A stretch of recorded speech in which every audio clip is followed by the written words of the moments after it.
Deep in the earth's heart lie the halls of Amenti, far beneath the islands of sunken Atlantis, halls of the dead and halls of the living, bathed in the fire of the infinite all.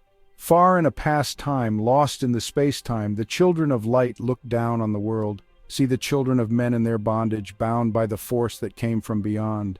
Knew they that only by freedom from bondage could man ever rise from the earth to the sun. Down they descended and created bodies, taking the semblance of men as their own. The masters of everything said after their forming, "We are they who were formed from the space dust, partaking of life from the infinite all, living in the world as children of men, like and yet unlike the children of men." Then for a dwelling place far beneath the earth crust blasted great spaces they by their power, spaces apart from the children of men, surrounded them by forces and power, shielded from harm they the halls of the dead. Side by side then placed they other spaces, filled them with life and with light from above. Builded they then the halls of Amenti, that they might dwell eternally there, living with life to eternity's end. 32 were there of the children, sons of light, who had come among men, seeking to free from the bondage of darkness those who were bound by the force from beyond. Deep in the halls of life grew a flower, flaming, expanding, driving backward the night. Placed in the center a ray of great potence, life-giving, filling with power all who came near it. Placed they around it thrones, 32 places for each of the children of light, placed so that they were bathed in the radiance, filled with the life from the eternal light. There time after time placed they their first created bodies, so that they might be filled with the spirit of life. 100 years out of each 1,000 must the life-giving light flame forth on their bodies, quickening, awakening the spirit of life. There in the circle from eon to eon sit the great masters, living a life not known among men. There in the halls of life they lie sleeping. Free flows their soul through the bodies of men. Time after time, while their bodies lie sleeping, incarnate they in the bodies of men, teaching and guiding onward and upward out of the darkness into the light. There in the hall of life, filled with their wisdom known not to the races of man, living forever beneath the cold fire of life, sit the children of light. Times there are when they awaken, come from the depths to be lights among men, infinite they among finite. He who by progress has grown from the darkness, lifted himself from the night into light, free is he made of the halls of Amenti, free of the flower of light and of life. Guided he then by wisdom and knowledge, passes from man to the master of life. There he may dwell as one with the masters, free from the bonds of the darkness of night.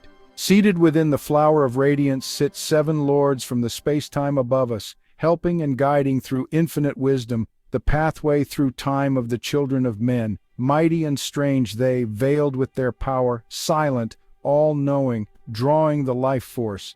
Different yet one with the children of men. Aye, different and yet one with the children of light. Custodians and watchers of the force of man's bondage, ready to loose when the light has been reached.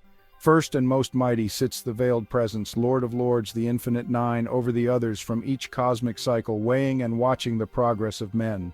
Under he sit the lords of the cycles, 3, 4, 5, and 6, 7, 8, each with his mission, each with his power, guiding, directing the destiny of man.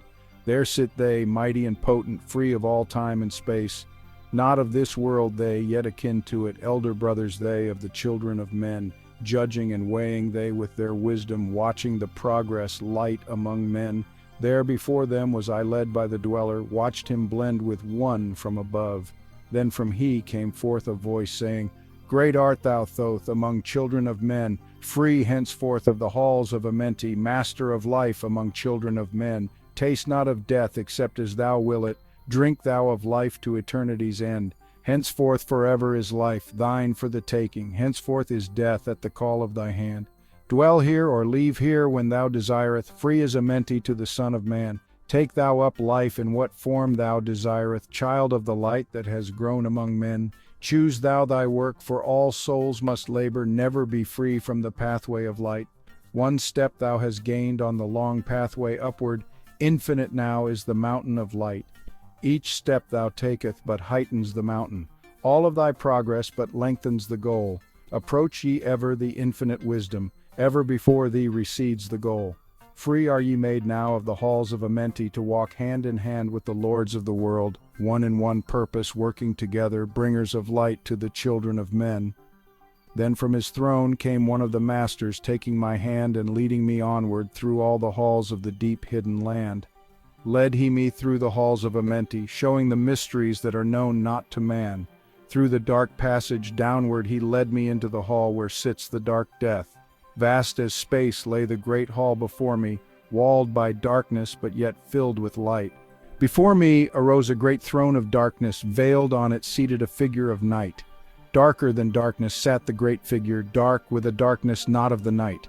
Before it then paused the Master, speaking the word that brings about life, saying, O Master of darkness, guide of the way from life unto life, before thee I bring a son of the morning. Touch him not ever with the power of night, call not his flame to the darkness of night. Know him and see him, one of our brothers, lifted from darkness into the light. Release thou his flame from its bondage, free let it flame through the darkness of night. Raised then the hand of the figure, forth came a flame that grew clear and bright. Rolled back swiftly the curtain of darkness, unveiled the hall from the darkness of night. Then grew in the great space before me, flame after flame from the veil of the night. Uncounted millions leaped they before me, some flaming forth as flowers of fire. Others there were that shed a dim radiance, glowing but faintly from out of the night. Some there were that faded swiftly, others that grew from a small spark of light, each surrounded by its dim veil of darkness, yet flaming with the light that could never be quenched. Coming and going like fireflies in springtime, filled they the space with light and with life. Then spoke a voice mighty and solemn, saying, These are lights that are souls among men, growing and fading, existing forever, changing yet living through death into life. When they have bloomed into flower, reached the zenith of growth in their life, swiftly then send I my veil of darkness, shrouding and changing to new forms of life, steadily upward throughout the ages, growing, expanding into yet greater flame, lighting the darkness with yet greater power, quenched yet unquenched by the veil of the night. So grows the soul of man ever upward, quenched yet unquenched by the darkness of night. I, death, come, and yet I remain not, for life eternal exists in the all. Only an obstacle, I in the pathway, quick to be conquered by the infinite light. Awaken, O flame that burns ever inward, flame forth and conquer the veil of the night. Then in the midst of the flames in the darkness grew there one that drove forth the night, flaming, expanding, ever brighter, until at last was nothing but light. Then spoke my guide, the voice of the Master, See your own soul as it grows in the light, free now forever from the Lord of the night. Forward he led me through many great spaces filled with the mysteries of the children of light, mysteries that man may never yet know of until he too is a son of the light. Backward then he led me into the light of the hall of the light.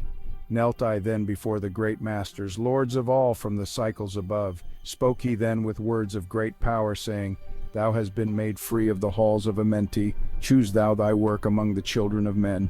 Then spoke I, O great Master, let me be a teacher of men, leading them onward and upward until they too are lights among men, freed from the veil of the night that surrounds them, flaming with light that shall shine among men. Spoke to me then the voice, Go as ye will.